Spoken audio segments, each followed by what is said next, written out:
День за днем корреспонденты нашего канала следят за всем, что происходит у нас в республике и за ее пределами. И сегодня, подводя итоги этой недели, мы расскажем вам о самых интересных событиях и, конечно, людях, с которыми нам удалось пообщаться. Вы смотрите итоговую программу «Якутия. День за днем». Меня зовут Иван Лазаренко, и вот о чем мы вам расскажем сегодня. Более 3000 вопросов поступило от жителей республики. Завершились отчеты правительства, обозначены приоритеты деятельности на 2021 год.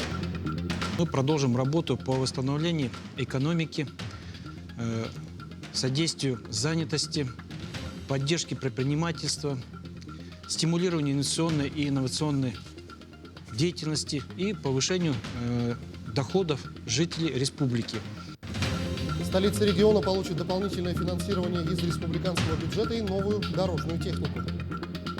Благодаря дополнительному финансированию у нас этапы 2022 и 2023 года смещены на 2021 год. Национальный день здоровья отмечается сегодня в республике. В столице региона прошла презентация мероприятий Года здоровья, объявленного главой. Ежегодно мы выезжаем в практически треть, наверное, районов республики. Значит, в этом году мы уже работаем на данный момент в Чарапчинском районе. Первый в республике объект, введенный по федеральной программе «Чистая вода», начал свою работу в Алекминске. Мы реализовываем федеральную целевую программу «Чистая вода», которая входит в национальный проект «Экология». Какую угрозу представляют торфяные пожары и как с ними бороться? Вообще торфянистые пожары – это очень сложный механизм, для тушения которого нужно задействовать определенные дополнительные силы и средства. В Якутске торжественно открыли Центр серебряного волонтерства. Это кройка и шитье, рукоделие, танцы, рисование маслом, обучение компьютерной графике, обучение вокалу. Глава Якутии Айсен Николаев рассказал про сроки снятия режима ограничительных мер. В ходе прямого эфира в социальных сетях вчера Илдархан отметил, что при улучшении эпидемиологической ситуации в конце апреля можно будет полностью снять действующие ограничительные меры. В столице региона в торжественной обстановке открыли Год здоровья. Мероприятие прошло в музее «Россия. Моя история», где Министерство здравоохранения презентовало экспозицию лучших региональных практик в сфере здравоохранения. Данная экспозиция будет в течение года обновляться и дополняться различной информацией. Также в этом году в ряде районов республики пройдет акция «Волна здоровья», которая охватит многие отдаленные районы Якутии. Вместе с тем, в рамках Года здоровья продолжится работа по модернизации и строительству объектов здравоохранения. Мы выезжаем в практически треть, наверное, районов республики. Значит, в этом году мы уже работаем на данный момент в Чарапчинском районе. Далее будем выезжать в Верхоянский район. Будут охвачены, конечно, арктические улусы. Будем выезжать и в промышленные районы. Это Алданский, Нерингринский, мы планируем, Ленский. Глава Якутии Айсен Николаев посетил крупнейшие республиканские медицинские учреждения. Рабочий объезд прошел в рамках реализации национального проекта здравоохранения. Так, новейшее оборудование для республиканского онкологического и гериатрического центров было закуплено еще в прошлом году. О новшествах якутской медицины в материале Саргаланы Неустроевой. Ежегодно правительство республики выделяет огромные средства на развитие медицины в области онкозаболеваний. Так, по словам специалистов, сейчас постепенно на второй план отходит лечение токсичной химиотерапии. Теперь препараты воздействуют на опухоль точечно. Более того, в возможностях у наших врачей назначение индивидуального лечения и исследование воздействия препаратов на ту или иную опухоль, что значительно увеличивает вероятность на выздоровление пациента. Берем фрагмент ткани, укладываем на покровное стекло, капаем его, аппарат капает на него антитела, и к этим антителам присоединяются специальные красители, которые потом в последующем мы изучаем под микроскопом для того, чтобы уже проводить диагностику микроскопическую. Однако самый важный фактор в успехе лечения – это раннее обнаружение злокачественного образования. С такой задачей теперь легко справляется новая усовершенствованная модель томографа. Таких на всю страну всего 3, что ставит наш республиканский онкологический центр на один уровень с ведущими центрами страны. И, конечно же, мы на сегодняшний день считаемся одним из таких достаточно сильных учреждений онкологических на Дальнем Востоке. Но это мы даже с гордостью можем сказать, потому что практически все направления, начиная с мини-инвазивной хирургии, заканчивая 3D, комфортной терапией, лучевой терапией и, конечно же, лекарственной терапией. То, что касается диагностики, тут тоже очень большое развитие есть, вплоть до молекулярно-генетического портрета опухоли. Еще в прошлом году Республиканский гериатрический центр стал одной из первых точек красной зоны в Якутске. Тогда же обнаружилась острая нехватка современного оборудования, отсутствие компьютерной томографии, кислорода и аппаратов искусственной вентиляции легких. Однако очень скоро проблема была решена вмешательством главы республики Айсена Николаева. Радостное событие сегодня было открытие кабинета компьютерной томографии. Также буквально недавно мы запустили подачу кислорода. То есть буквально за короткие сроки в условиях экстремально низких температур после распоряжения главы была установлена кислородная станция. Теперь у нас практически в каждой палате есть кислородная поддержка. Между тем, по результатам работы гериатрический центр стал одним из лучших медицинских учреждений в период пандемии, что подчеркнул глава республики. Гериатрический центр города Якутска – это одно из лучших наших лечебных учреждений. Здесь в основном проходит реабилитацию на лица старшего возраста. И, конечно, пользуясь случаем, я хотел бы поблагодарить работников гериатрического центра РБ-3 за ту огромную работу, которую они проделали в рамках борьбы с ковидом. Показатели этой больницы лучшие у нас в республике. Как раз здесь наименьшая смертность достигнута благодаря очень слаженной, хорошей работе и коллектива в целом, и благодаря тем решениям, которые мы сейчас начинаем принимать. Впереди у правительства республики дальнейшая работа по модернизации и строительству новых медицинских объектов. Так, до 2025 года запланировано строительство более 70 объектов здравоохранения. Новые фельдшерско-акушерские пункты, амбулатории, комплексы и поликлиники появятся за счет национального проекта здравоохранения. Сарглана Неустроева, Владимир Павлов, Якутск. Строительство 4 центральных районных больниц начнется в республике уже в 2021 году. Об этом сообщила зампред правительства региона Ольга Балабкина в ходе отчета властей Якутии. Мы утвердили 12 миллиардов рублей на период 5 лет на программу модернизации первичного звена здравоохранения. Эти средства пойдут на строительство 12 районных больниц, реконструкцию фельдшерско-акушерских пунктов и модернизацию медицинского оборудования в районах республики, подчеркнула Ольга Балабкина. Так, в 2021 году начнется достройка уже существующего корпуса Вилюйской ЦРБ и строительство районных больниц в Момском, Таттинском и Чурапчинском районах. Айсен Николаев на этой неделе провел очередное совещание с главами районов и городских округов по эпидемиологической ситуации. Руководитель республики ознакомился с обстановкой на местах и дал ряд новых поручений. Глава заявил, что в целом по республике эпидем-ситуация улучшается, но все еще есть населенные пункты, в которых наблюдается рост числа заболевших. В их числе он назвал Якутск. На столицу республики на сегодня приходится до 60 выявляемых случаев, до 60%. Айсен Сергеевич также заявил, что все массовые мероприятия должны проходить с соблюдением ограничительных мер. Прежде всего это касается наполнения залов на 50%. Также глава распорядился усилить работу по вакцинации лиц старшего поколения, которые сегодня остаются в зоне риска. По данным на сегодняшний день, первую вакцинацию против новой коронавирусной инфекции получили 45 336 человек, в том числе за последние сутки 521 человек. Вторую вакцинацию получили 24 817 человек, в том числе за сутки 91. Активно получают прививку от коронавирусной инфекции в городе Якутске, Валданском, Верхневилюйском, Вилюйском, Жиганском, Мегино-Кангаласском, Намском, Нюрбинском, Алекминском, Аймиконском, Таттинском, Усть-Алданском, Ульяновском, Хангаласском районах. Меньше всего провакцинировано с учетом имеющейся в наличии в районе вакцины в Абыйском, Анабарском, Верхоянском, Момском, Устьянском, Чурапчинском и Вено-Бытантайском районах. Тем временем вторая партия вакцины поступила и в Мирнинский район. 8 тысяч доз рассчитаны для прививки 4 тысяч граждан. О том, как хранят вакцину на предприятиях и как препарат доставляют в медпункты, узнавала Иванна Филиппова. У каждой вакцины определенная температура хранения. Например, здесь плюсовая, а вот тут уже минусовая. Для чего все это делается? Для чего придерживается температурный режим? Чтобы сохранить свойства вакцины. Вакцину «Спутник Ви» необходимо хранить при температуре не выше минус 18 градусов. Эти показатели строго соблюдаются и при перевозке ампул. На помощь приходят специальные контейнеры. В них вакцины транспортируют до медпунктов «Алроса». Специально у нас есть хладоэлементы в глубокой заморозке. Укладывается вакцина.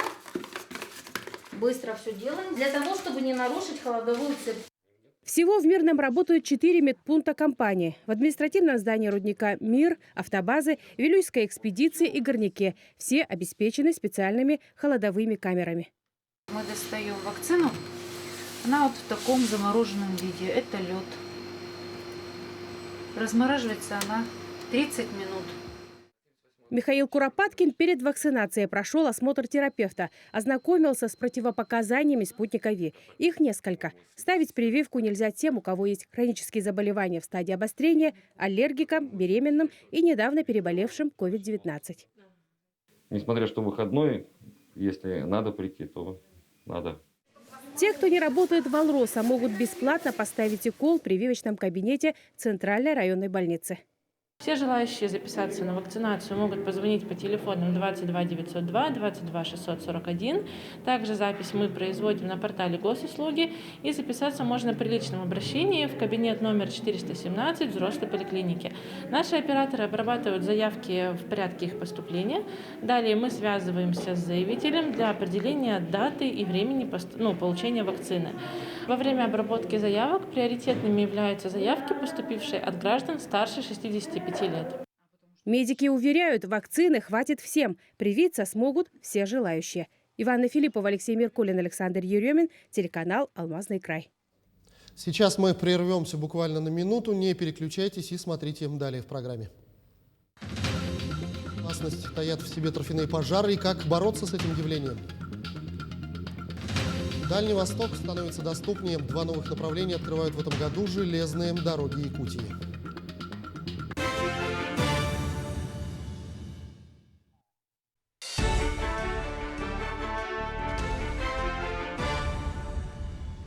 Мы продолжаем программу. Тяжело в учении, легко в бою. Сотрудники авиалесоохраны республики отработали навыки по спуску с вертолета. Первоначально все бойцы прошли медкомиссию, получили допуски, прошли теоретическую часть обучения, и теперь настало время практической. В современной России якутская база авиационной охраны лесов была создана еще в 2006 году по указу президента республики. Сегодняшняя авиационная охрана лесов в Якутии участвует в обеспечении мероприятий по предотвращению чрезвычайных ситуаций, связанных с лесными пожарами, и в проведении первоочередных авиационно-спасательных работ. Сезон отпусков закончился, с 1 февраля уже все вышли, весь состав вышел на работу. Завтра будет у нас проходить тренировка с вертолетами 8 на специально отведенной площадке подготовленной. Будут проходить спуски, также будут назначены дежурные, ответственные. Будем также, как в условиях тушения пожаров, при тушении пожаров люди спускаются на спусковых устройствах, также они будут завтра спускаться. Кадры тлеющих торфяных отложений засняли на камеру телефона жители села Ударник Тампонского района. На видео четко виден дым, вырывающийся из-под снежного покрова. Это следствие горения торфа под землей, которое не прекращается даже в зимнее время. Очаг торфяного пожара выглядит как углубление в земле и может гореть месяцами и даже годами. Чем опасно подобное явление, выясняла Ульяна Шагина. Если в Сангаре Кобяйского района причиной вырывающегося дыма из-под земли является горение заброшенной шахты, то в Тампонском районе дым – это следствие торфяного пожара. Так земля под снегом горит в селе Ударник. На кадрах, снятых на камеру телефона, это видно невооруженным взглядом. Запах, конечно, мы чувствуем, да и дым от возгорания мы видим. Правда, весной талые воды их заливают. Правда, есть местности на территории угольных месторождений, как у нас на Джибари-Кихая, где пожар ежегодно вспыхивает.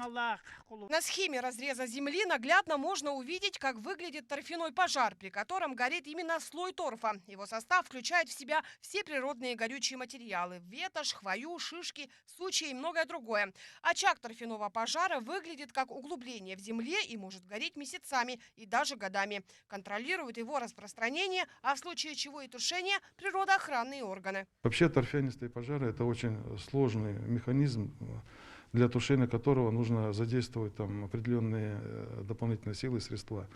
Ну, сейчас будем еще изучать, если где-то будут сложности вблизи населенных пунктов, то, возможно, придется какую-то землеройную технику уже до начала сезона, возможно, привлекать, потому что где-то года 3 назад в Сангарском районе привлекали землеройную технику, окапывали данный пожар, чтобы он не распространялся.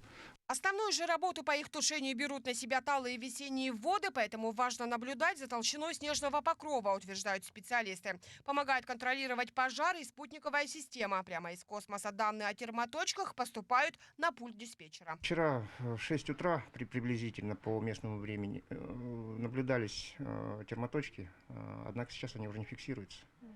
Вчера где наблюдалось? Район Ударника, Тампонского района. То есть вчера были, сегодня уже нет? Сегодня уже нет, да. Вполне возможно, просто-напросто оттаял снег, пошла оттайка снега и погасила вот эти термические аномалии. На карте такие термоточки отмечены красным цветом, между тем их отсутствие не говорит о том, что пожар потушен. Они опасны тем, что над поверхностью земли могут только дымиться, однако под землей глубина тления может достигать нескольких десятков метров, что не может не влиять и на экологический фактор.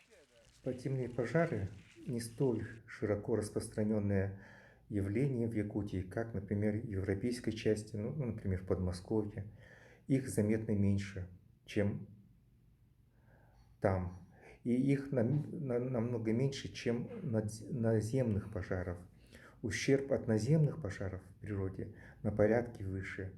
Однако роль торфяных или подземных пожаров в экологическом состоянии отдельных регионов может быть довольно ощутимой, конечно. Во время пожаров горит органика, в первую очередь торф, подземные органы растений, например, корни деревьев, кустарников, трав. Выделяемый углекислый газ, угарный газ являются парниковыми газами и ответственны за парниковый эффект. Несмотря на небольшое количество таких пожаров в регионе, они все же есть, и специалисты признаются, тушить их действительно очень сложно и требует больших физических затрат. Требуется огромное количество людей, техники, воды, потому что это зависит от глубины самого торфяника, насколько далеко он распространяется. И бывает, что они распространяются как вены под землей, и их бывает трудно заметить, они могут, допустим, гореть в одном месте и через некоторое время выйти на поверхность уже совершенно в другом месте. Причинами же торфяного пожара всегда служат наземные лесные возгорания. К примеру, на территории Тампонского района лес горел все лето. Сегодня их следствие мы наблюдаем и в зимнее время. Торф до сих пор тлеет, а без контроля может вновь вспыхнуть с наступлением теплой сухой погоды. Ульяна Шагина, Джулус Иннокентьев, Якутск. На территории Нерюнгринского района прошел 4-й этап акции «Безопасный лед».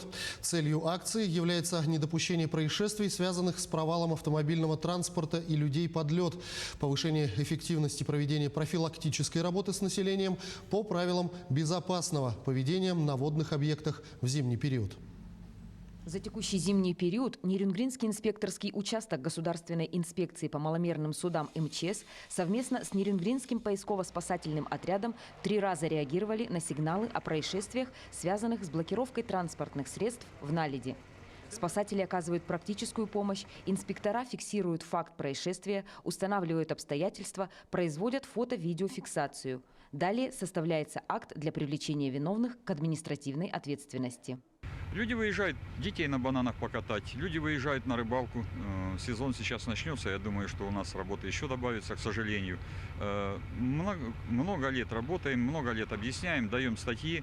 Люди практически не реагируют на это. Выезжают, наледи пошли, машины проваливаются, естественно, люди мокнут, технику жалко оставлять, поэтому оказываем помощь, к сожалению, еще и по деблокированию. Хотя я сторонник, чтобы за это наказывали и пожестче.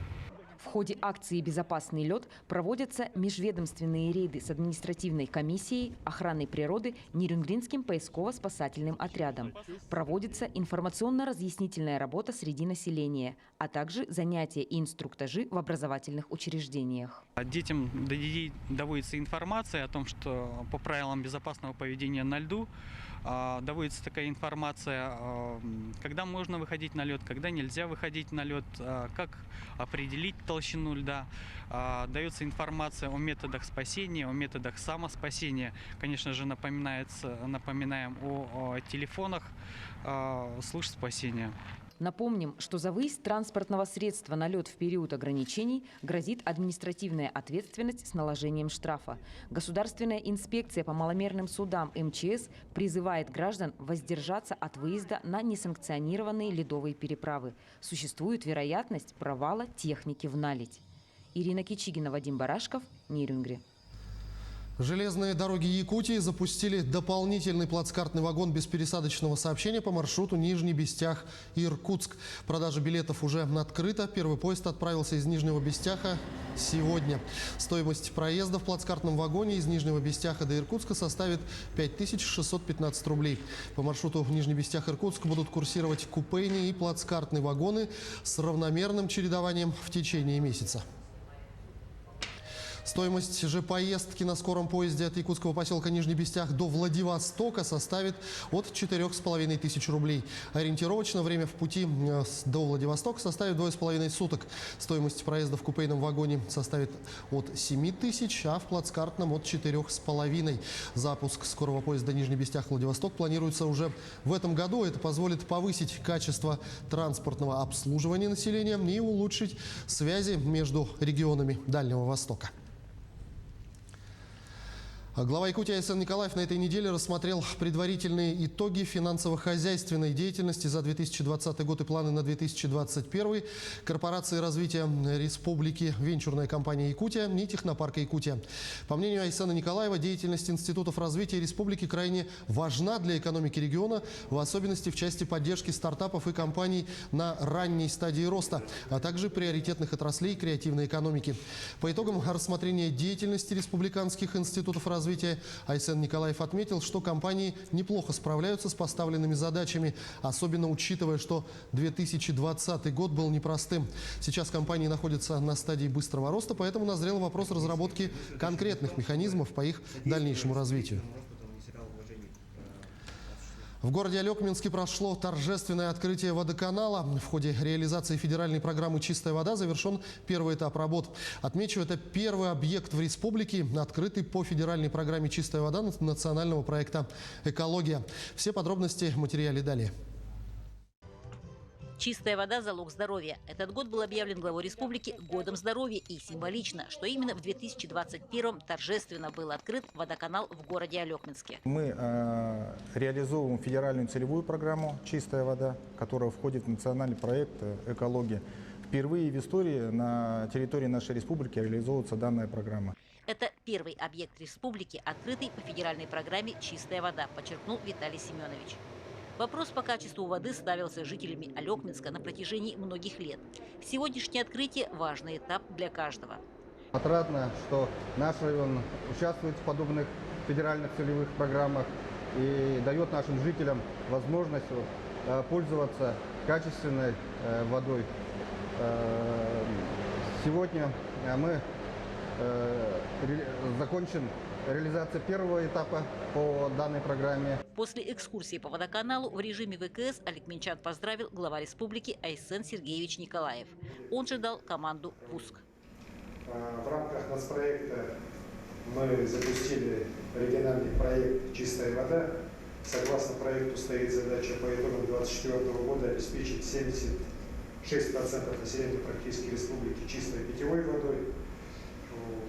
И очень хорошо, что первый объект по данному нацпроекту мы открываем в Алёхинске.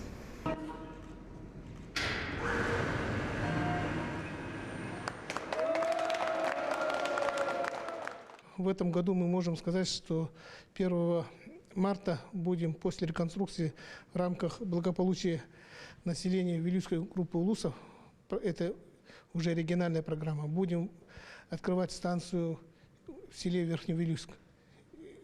И далее по чистой воде, по федеральной программе, также смело ожидаем открытия водочистной станции в городе Покровске. Елена Фаст, Максим Копылов, Алёхминск. Сейчас мы ненадолго прервемся. Смотрите далее в нашей программе. 400 миллионов рублей за 5 лет потратят на программу «Умный город» в столице региона. С 1 марта вступают в силу новые законы и механизмы социальных выплат.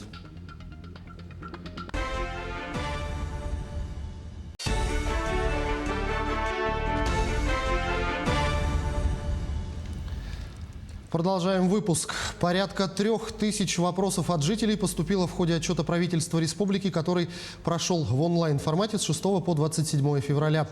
Из них в прямом эфире было задано 584 вопроса. Отчеты прошли во всех муниципальных образованиях региона в режиме онлайн, подчеркнул глава регионального Кабмина Андрей Тарасенко. Всего в этих мероприятиях приняло участие порядка 17 тысяч человек. По словам Андрея Тарасенко, большинство вопросов от якутян касались тем ЖКХ, строительства и транспортной отрасли. Что касается строительства, то 10 новых школ и 16 детских садов планируют ввести в районах республики в текущем году. Об этом сообщил зампред правительства Сергей Местников в ходе отчета правительства. Зампред подчеркнул, что продолжится работа и по развитию системы среднего профессионального образования. Так начнется реализация проекта единого кампуса для среднеспециальных учебных заведений в микрорайоне Кангалассы.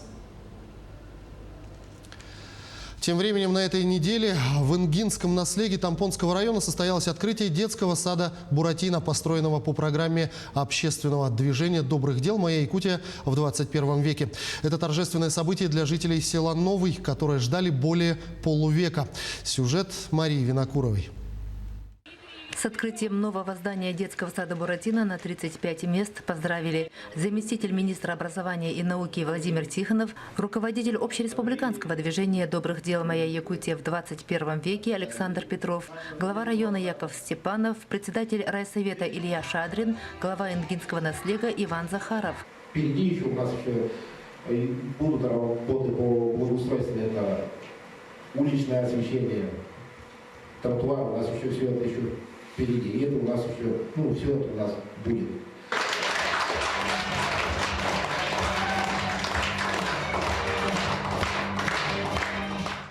В стенах этого современного, красивого здания созданы все условия для развития и воспитания детей. В этом детском саду будут 3 группы вместо 2 нынешних. Воспитательская, игровые, спальные комнаты, актовый зал, в хозяйственной части пищеблок, прачечная, медкабинет. Сегодня, наконец-то, открылся теплый, светлый, современный детский сад. Наши дети наконец-то будут ходить в самый лучший, я бы сказала, в нашем районе детский сад. У нас полностью он укомплектованный, новое современное оборудование. По сравнению со старым зданием, в новом садике у нас все будет совершенно новое. Самое главное, в детсаду наконец-то будет тепло. Ведь в старом здании в самые стужи дети ходили в валенках. Сейчас здесь 30 градусов тепла. Я бабушка и работаю в этом садике очень долгое время. Мы жили в очень старом, холодном детском саду, почти 58-го года постройки. И очень долго ждали вот этого радостного, светлого времени. Жители надеются, что новое здание, возведенное по новым технологиям из пенобетонных блоков, будет стоять долго и крепко, на радость юным ингинцам. Мария Винокурова, Богдан Тиянич, Ингинский наследие, Тампонский район. Уже в этом году время поездки по основным улицам Якутска в час пик сократится на 30%. Это станет возможным благодаря регулировке всех светофоров на дорогах города. Работа будет вестись в течение 2021 года на федеральные деньги. Об этом заявил министр инноваций, цифрового развития и инфокоммуникационных технологий республики Анатолий Семенов в ходе отчета правительства. По его словам, сейчас светофоры города не взаимодействуют друг с другом, не учитывают время суток и загруженность на дорогах. Так, в прошлом году Якутск выиграл федеральный конкурс и вошел в список 40 городов России, в которых будет реализована программа «Умный город». В рамках программы в течение 5 лет Якутск получит 400 миллионов рублей. Помимо этого, в этом году на строительство и ремонт дорог столицы республики будет выделено около 2,2 миллиарда рублей, из них половина из республиканского бюджета. Благодаря дополнительному финансированию у нас этапы 22 и 23 года смещены на 21 год. У нас вместо 20 многоквартирных домов, которые были в этапе 2021 года, благодаря поддержке республиканских властей, будут переселены в течение 2021 года. Мы 115 многоквартирных домов переселим на 2-3 года раньше. А это значит, это чисто исходя из статистики, то, что будет меньше пожаров, будет меньше каких-то трагических ситуаций. Поэтому сегодня республика и город делают все усилия, чтобы расселять дома быстрее. Дополнительное финансирование в размере 100 миллионов рублей выделят бюджету столицы республики. Об этом сообщил исполняющий обязанности мэра Якутска Евгений Григорьев по итогам встречи с главой республики Айсеном Николаевым. В ходе встречи внимание было акцентировано на острых проблемах, теплых остановках и освещении улиц. Евгений Григорьев подчеркнул, что вопросы дополнительного финансирования власти города поднимают уже больше года. Айсен Сергеевич услышал наши доводы и поддержал их. Бюджету Якутска дополнительно согласовано 100 миллионов рублей, резюмировал исполняющий обязанности мэра. Мы сегодня сможем освободить средства, которые были заложены на освещение в рамках муниципальной программы нашей, и отправить их на борьбу, работу, направленную с отловом бродячих собак. Мы сможем усилить работу по вывозу снега.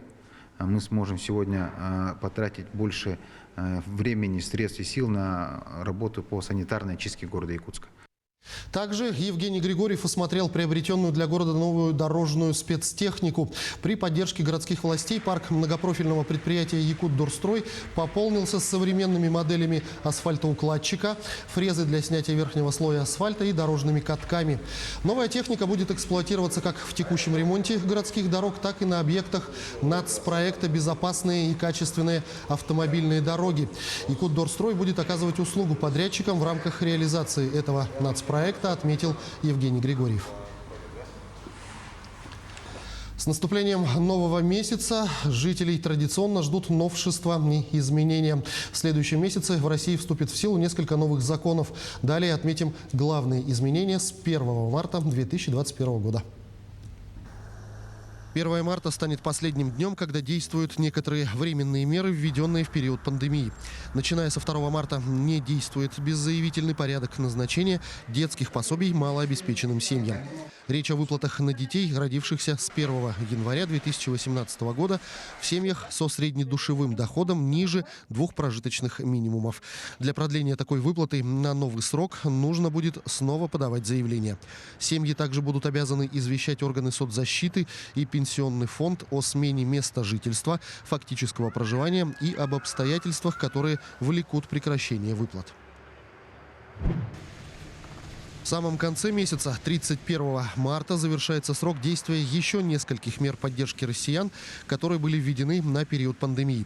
Во-первых, должен прекратить действие временный порядок регистрации безработных и выплаты пособий по безработице. Упрощенный порядок уходит в прошлое. Во-вторых, в конце марта истекает срок, в течение которого можно обратиться за детскими выплатами, объявленными в декабре 2020 года. Речь о единовременных выплатах по 5000 рублей на детей до 8 лет. Если кто-то из родителей не успел подать заявление на такую выплату, самое время это сделать. И, наконец, банки и микрофинансовые организации смогут отказаться от собственных программ предоставления кредитных каникул заемщикам, которые столкнулись с падением доходов в пандемию, а также вернуться к назначению пений и штрафов за просрочку задолженности. С 1 марта у многих продавцов появится обязанность принимать карты системы МИР к оплате. Начать обслуживать по картам МИР должны будут организации с выручкой, превышающей 30 миллионов рублей за предшествующий календарный год. Законом также устанавливается поэтапное снижение порога выручки. С 1 июля 2021 года данный порог снизится до 20 миллионов рублей. Начиная с 1 марта получить согласие на распространение персональных данных граждан по умолчанию будет нельзя. При заполнении согласия на использование общедоступных данных человек сам будет решать, что из информации, а это фамилия, имя, отчество, мобильный телефон, электронная почта, адресы и так далее, может использоваться публично, а что останется приватным. По первому запросу пользователей операторы будут обязаны удалять персональные данные. В марте этого года портал Госуслуги ждет глобальное обновление. Новый портал должен будет стать более технологичным и лучше подготовленным к высоким нагрузкам. Известно, что сначала на новый портал переведут 20 самых популярных услуг, а до конца этого года уже более 100.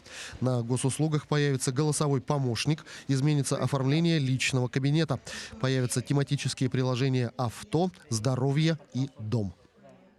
Также в этом году водителей транспортных средств ждут новые требования к проведению техосмотра. Напомню, изменения должны были вступить еще в прошлом году, но из-за пандемии они были перенесены на 1 марта. Но 25 февраля премьер-министр страны сообщил, что нововведения вступят лишь осенью этого года. Но несмотря на этот перенос, многие субъекты были уже готовы начать работать по новой системе. Как была готова наша республика проводить техническую диагностику автомобилей с 1 марта этого года, узнавал мой коллега Дмитрий Тымыров. Если раньше водители транспортных средств могли просто купить данный документ у пунктов технического осмотра и у страховщиков, то по новому порядку станет обязательным прохождение диагностического осмотра техники. Чтобы получить полис ОСАГО, необходимо пройти техосмотр и получить диагностическую карту. И необходимо будет подъехать на пункт технического осмотра, где ему будет проведен технический осмотр.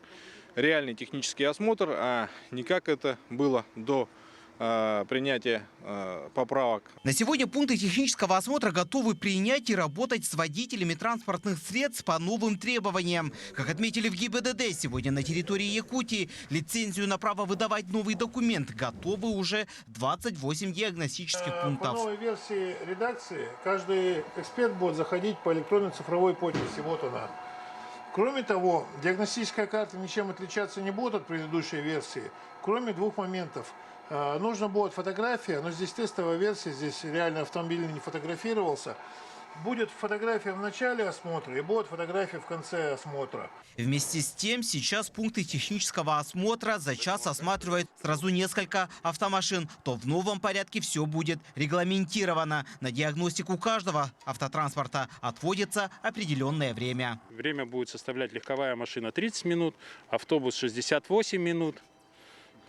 И грузовая машина 72 минуты. Также будет на фотографии указана геолокация, которая должна совпадать с нахождением пункта техосмотра. Эти нововведения должны были вступить с 1 марта, но 25 февраля премьер-министр страны Михаил Мишустин отсрочил сроки вступления в силу новых требований. По его словам, на это повлияла не только эпидемия коронавируса, но и существующие технические возможности в регионах. В сложившейся ситуации необходимо отложить срок введения нового порядка техосмотра до 1 октября. Обращая внимание министерств и ведомств, нужно сделать все, чтобы с 1 октября система заработала без сбоев. Еще раз посмотреть на процедуры, их техническую реализацию. Никаких неудобств для граждан быть не должно. Напомним, сегодня на услуги по оказанию технической диагностики водители транспортных средств тратят от 600 до 1500 рублей. Вместе с тем, цены на новый порядок техосмотра может уже осенью этого года поменяться в сторону повышения.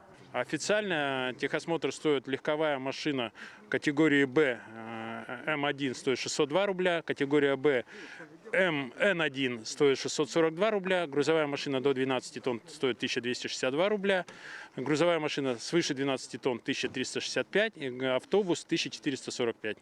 А цены, в этом году до конца года меняться не будут, так как нам нужны будут новые расчеты стоимости. А это нам утверждает Госкомцен. Новый порядок даст возможность лицензированным пунктам технического осмотра убрать с этого рынка нелегальных игроков, которые без проведения реального технического осмотра сегодня выдают документы водителям, что в свою очередь снижает безопасность участников дорожного движения. По словам дорожных полицейских, только за прошлый год из-за плохого технического состояния автомобиля на дорогах Якутии было зафиксировано более 30 дорожно-транспортных происшествий. В 2020 году на дорогах республики зарегистрировано 37 дорожно-транспортных происшествий из-за технических неисправностей транспортных средств, при которых погибли 3 человека и 48 получили травмы различной степени тяжести. В 2019 году число подобных происшествий было меньше. Так, в 26 дорожно-транспортных происшествиях погибли 2 человека и пострадали 34. Надеемся, что после вступления в силу новых требований к техосмотру водители транспортных средств начнут относиться к своему железному коню более бережно и серьезно. Ведь сегодня от технического состояния транспорта зависит безопасность всех участников дорожного движения. Дмитрий Тымыров, Павел Никифоров, Григорий Николаев. Якутия день за днем. Сейчас вновь небольшая пауза. Не переключайтесь, смотрите далее в эфире. Как становятся артистами театра, как и где юные таланты оттачивают свое актерское мастерство. Уникальный мастер-реставратор самоваров поделился с нами секретами своего мастерства.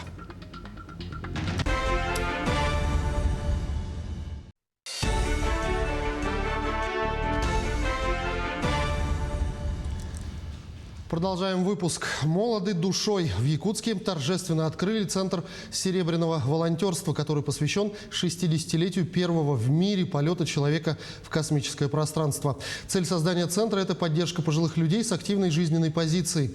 О том, как оставаться молодым в душе, в материале Виктории Федоровой. Понятие «серебряный волонтер» зародилось еще в 2013 году, когда волонтеры-пенсионеры работали на универсиаде в Казани. Молодые и активные, они начали сами себя так именовать, название прижилось, а движение год от года становится все масштабнее. Вторая молодость приходит к тому, кто первую сберег. С такой установкой идут по жизни серебряные волонтеры Якутии. Вот уже 40 лет Валентина Васильевна на общественных началах. Сидеть без дела – это не про нее. Добровольческой деятельностью она начала заниматься еще будучи молодым специалистом. Не похвастаюсь, но это как бы призвание, да, общественная деятельность тоже. Почему? Потому что каждый по доброй воле занимается общественной деятельностью, мне кажется. Валентина Васильевна является заместителем председателя Ассоциации ветеранов республики. Сегодня они активно сотрудничают с органами власти, участвуют в социально-культурной жизни региона, занимаются благотворительностью, с пользой проводят и свободное время. Знаете, вот занимаясь общественной деятельностью, многие развиваются. После, как выходят на заслуженный отдых, обычно ветераны сидят дома, да, ничем не занимаются, скучают. Ну, многие, наверное, за внуками смотрят, но все равно для себя тоже надо жить. И многие вот открывают клубы по интересам, на слегах, например, да, и быть занятым всегда хорошо. Чтобы заниматься в кружке «Серебряная игла», не обязательно быть швеей с вековым стажем. Достаточно одного желания. Ведь опытные наставники покажут, расскажут и всему научат. Здесь очень хорошо я познакомилась со многими серебряными волонтерами. И руководит нашим кружком Елена Ивановна и дает нам очень много советов. Есть о чем поговорить, обменяться опытом. Есть новенькие, которые вступили тоже в серебряное волонтерство. Им тоже как бы советы даем. Центр серебряного волонтерства открыли с целью сплотить активных и инициативных людей старшего возраста. Для них будут работать образовательные программы по 9 направлениям. Так что каждый может найти занятие по душе. Это кройка и шитье, рукоделие, танцы, рисование маслом, обучение компьютерной графике, обучение вокалу, театр, видеомонтаж и настольные игры. Занимаются у нас более 30 волонтеров серебряного возраста. И мы не ограничиваем, что один волонтер ходит на одно на данную программу, они посещают по своим интересам и по наличию своего времени по несколько даже кружков. Для того, чтобы вступить в ряды серебряных волонтеров Якутии, нужно зарегистрироваться на сайте dobro.ru и начать активно принимать участие в мероприятиях, проводимых организацией. Бывшие серебряные волонтеры, участвуя в наших мероприятиях, они будут собирать баллы. И эти баллы будут накапливаться в их личном кабинете. Самые активные волонтеры, они будут получать образовательные программы по 9 направлениям. И уже с сегодняшнего дня вот самые активные начали уже получать первые образовательные программы. Каждый курс, образовательная программа, он будет идти в неделю 2 раза. Виктория Федорова, Георгий Григорьев. День за днем. Театр всегда занимал и занимает особое место в культурной жизни Якутии. Мы, как зрители, часто видим только готовый продукт актеров – комедийный спектакль или драматичную постановку. А вот как становятся артистами театра, как и где юные таланты оттачивают свое актерское мастерство, наша коллега Айсена Бурнашова посетила Щепкинское театральное училище в Москве и все это узнала. Развитие пластики и внимания, координации движений и воображения. На курсе мастерство актера ребята учатся понимать друг друга буквально с полуслова. Здесь же развивают эмоциональную память и чувство ритма. Подошли, посмотрели, улыбнулись и тыльной стороной ноги поздоровались, одной другой. 23 якутянина еще в 2019 году прошли серьезный отбор и поступили в именитое театральное училище имени Щепкина. Это уже 6-я по счету якутская студия. Каждое занятие по мастерству актера очень продуктивно проходит у нас. Мы делаем разные отрывки, показываем свои заявки, разные тренинги делаем. Это очень интересно, очень весело. Проходит у нас все. Мне очень все нравится. У щепкинцев плотный учебный график. С понедельника по субботу с 9 утра и до 8 вечера они постигают азы будущей профессии. Сцен-речь, танцы, вокал, сценическое движение, литература – всего не перечислить. День у ребят пролетает с космической скоростью. Это утомление как приятное. Конечно, засыпаешь ночью, потому что репетируешь, читаешь. Допустим, я засыпаю где-то в 2:33 ночи. Заметный след в образовательной деятельности, конечно, оставил коронавирус. В разгар пандемии лекции и даже практические занятия проходили дистанционно. А в декабре из-за санитарно-эпидемиологических требований экзамен по актерскому мастерству и вовсе прошел без зрителей. Но все это позади, радуется в институте. В сентябре практические занятия вновь вернулись в Щепку. Первый семестр у нас был сложный, конечно. У нас много выпало. У нас 2 педагога были на удаленке, и ребята делали отрывки, можно сказать, в таком экранчике.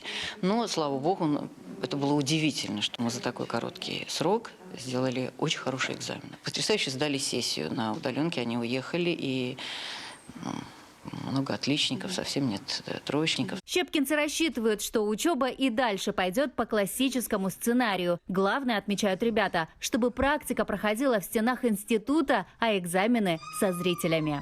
Мастерство актера – такой предмет, который невозможно вогнать в рамки монитора, и поэтому было очень тяжело. Да и танцевать или заниматься сценическим движением в комнате тоже весьма проблематично. Впереди у щепкинцев еще несколько лет учебы. В следующем году в практику добавится и фехтование. По окончании института ребята планируют вернуться на родину. Говорят, что хотят скорее порадовать своим талантом якутского зрителя. Они ходят в малый театр, они смотрят все спектакли, они ходят в другие театры. И это очень много им дает. Выбери правильную профессию, не будешь работать ни одного дня. Вот, мне кажется, это про ребят. Потому что чем больше они учатся, тем больше они хотят учиться. Айсена Бурнашова, Джур Березкин, Москва. 3 работы якутских режиссеров попали в список номинантов национальной кинопремии «Ника» за 2020 год. Так, в номинации «Лучший игровой фильм» и «Лучшая режиссерская работа» представлены картины «Пугало» Дмитрия Давыдова и «Черный снег» Степана Бурнашова. Исполнители главных ролей Валентина Романова «Чискырай» в «Пугало» и Федот Львов в «Черном снеге» номинированы на премии за лучшую женскую и мужскую роли. А Кирилл Семенов и Екатерина Хаютанова в «Черном снеге» за лучшую мужскую мужскую и женскую роли второго плана. Также отмечена работа художника Петра Бояркина за картину «Тыгын-Дархан». С 11 марта на большой экран выходит военный фильм Дмитрия Кольцова «Рядовой Чаерин» по мотивам повести Тимофея Сметанина «Егор Чаерин». Съемки фильма начались еще в 2015 году. Картина должна была выйти в прокат в год 75-летия Победы в Великой Отечественной войне, но пандемия внесла свои коррективы в планы создателей фильма. Тем временем якутская мистическая драма «Пугало» режиссера Дмитрия Давыдова вышла в российский прокат 25 февраля. Кинолента рассказывает о деревенской юродивой, которая исцеляет людей ценой своей жизненной энергии. Жители села сторонятся знахарки, но все же приходят к ней с просьбами помочь избавиться от болезней. Женщина знает, что целительский дар однажды ее погубит, но продолжает помогать просящим. По словам Дмитрия Давыдова, в фильме заложена идея о том, как важно думать об окружающих. Тема самопожертвования, почему человек может отдать свою жизнь ради других. И стала интересна тема вот этого дара, да? Потому что для остальных это дар, для нее проклятие. Известный российский актер Данила Козловский и музыкант Леван Горозия приедут на первый молодежный фестиваль «Муз Устар», который пройдет 27 марта в столице республики. Данила Козловский, который также является режиссером, проведет мастер-класс по режиссуре и актерскому мастерству, а также вручит подарки самым талантливым в сфере кино молодым якутянам. А уроженец Якутии и хедлайнер фестиваля Леван Горозия представит живое выступление на сцене спорткомплекса «Триумф». Кроме того, со своей программой приедут звезды фигурного катания во главе с российской фигуристкой Алиной Загитовой. Шоу будет сопровождаться живым выступлением всемирно известного скрипача Эдгара Акобяна. Главное, чтобы занятие приносило истинное удовольствие. Житель Якутска Игорь Кудрявцев реставрирует и коллекционирует самовары. За 6 лет уже собрана серьезная коллекция. Это более 100 разнообразных самоваров из разных городов и даже веков. Сюжет о мастере «Золотые руки» далее в эфире. Глядя на торжественно сверкающие пузачи, даже трудно представить, что когда-то в руки Игоря Кудрявцева они попали старыми, дырявыми и черными от угля и сажи. Все счищается. Вот, допустим, кувшин, он тоже чистится до латуни, колосник я меняю. Реставрирует он их в свободное от работы время в своей небольшой отдельно стоящей мастерской под тяжелые звуки рока и признается, что занятие приносит ему истинное удовольствие и настоящий отдых для души.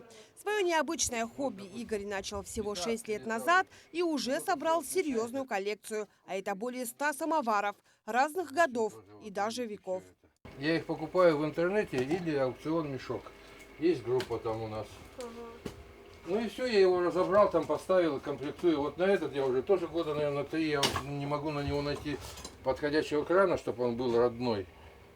Рюмки, кастрюльки, банки, шарики и фонарики. Формы у самоваров бывают самые разные. О каждом из них он может рассказывать часами. Самовар, форма шарик, ну или шар, был приобретен мною в Финляндии. То есть я списывался с человеком, который в Финляндии продавал этот самовар.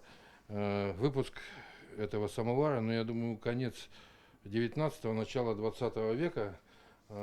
Самоварная фабрика Берта Густавны Тейль. Кстати, в Якутии в основном распространены самовары именно этого тульского торгового дома имени Берты Густавны Тейли с сыновьями. Огромные, латунные. Их производство было поставлено на поток фабрикой Тейли в 1870-х годах и получило широкое распространение по всей стране. У мастера есть своя гипотеза того, почему среди якутян эти самовары были столь популярны. Эти приказчики, сделали договор, может быть, с местным губернатором или как. Ну вот в основном, вот, как сказать, если из большего количества самоваров приносят мне в реставрацию, то чаще всего Тейли. Большую часть процесса реставрации занимает выпивка гнутого самовара. Не спеша и не надавливая, он выстукивает молоточком каждую неровность в округлой части.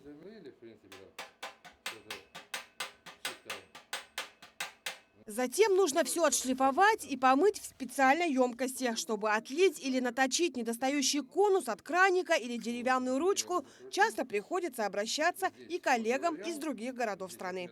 Это вот Саша в Армавире, он точит деревяшечки новые. Вот эти он мне деревяшечки выточил, чтобы я их смог поставить вот на эти ручки. Вот сюда вот. Кстати, подогреть воду в таком самоваре – отдельное искусство. Игорь знает все секреты. Нельзя ни в коем случае кипятить дважды, трижды одну и ту же воду. Она уже становится вредная для здоровья. А вот воду нужно наливать всегда полную. В полупустом самоваре плавятся ручки и прогорает труба. Пыхтит самовар на березовой коре и углях. Так вода приобретает еще и насыщенный вкус. Зная все эти тонкости, можно заварить самый вкусный чай, собраться вокруг самовара и вести неспешные беседы. Вот правду говорят, что из самовара чай получается намного вкуснее. И насыщеннее. Особенно с тульскими пряниками. Ульяна Шагина, Георгий Григорьев, Якутск. Ну и в конце программы немного о погоде. Начало марта будет аномально холодным в Якутии и на большей части азиатской территории страны. Об этом заявили в Гидрометцентре России. Так, в первых числах марта наиболее холодная погода сосредоточится на Урале, в Тюмени, в центре и на севере Красноярского края, а также в Якутии. Тут отклонение от нормы будет минус 6-12 градусов. Именно такой была эта неделя. Наши корреспонденты продолжают следить за развитием событий. Вы смотрели программу «Якутия. День за днем». Для вас в студии работал Иван Лазаренко. До встречи в эфире.